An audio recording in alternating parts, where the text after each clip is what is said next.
DT1990 Pro by Beyerdynamic. So it's a German brand, so not Beyerdynamic, but Beyerdynamic. It doesn't matter. So how to remove those pads? So to remove it, simply pull whichever one is on gently, very gently, and it will come off.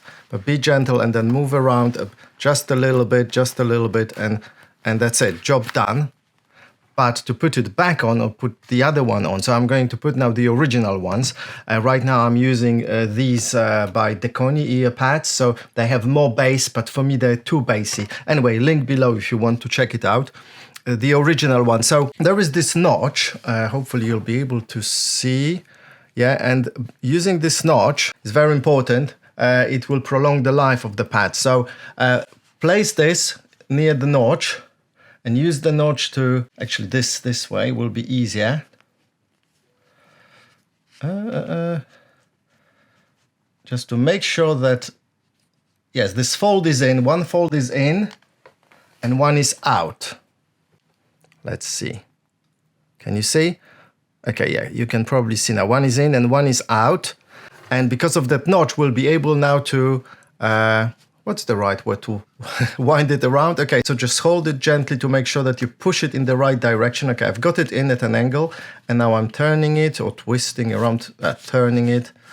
If it doesn't work one way, try the other way. Actually, yeah, I'm turning now the other way and it's working better. Okay. Okay, now it's kind of on, almost fully, and now there is a lot of resistance. So I'm just going to slow down and do it a bit slower and being more gentle. Now we're approaching the end, so hopefully you'll be able to see it's almost coming to an end. Okay, now I need to be really gentle. Bang! Yeah, and fully popped in. So basically that's how you do it. So Beyerdynamic, most of Beyer, I think Dynamic, if not all of them, they have those replaceable ear pads, and as I said, link below. And now is a good time to press the like button and click on the link that will take you to these. Although I do not recommend them really, I think they are too bassy, and you might want to check the hybrid ones. I haven't got them, I haven't tested them. I heard good things about them. It's a matter of taste anyway, but you know, try them, and if you don't like them, I guess you can always return them. And thanks for watching, take care.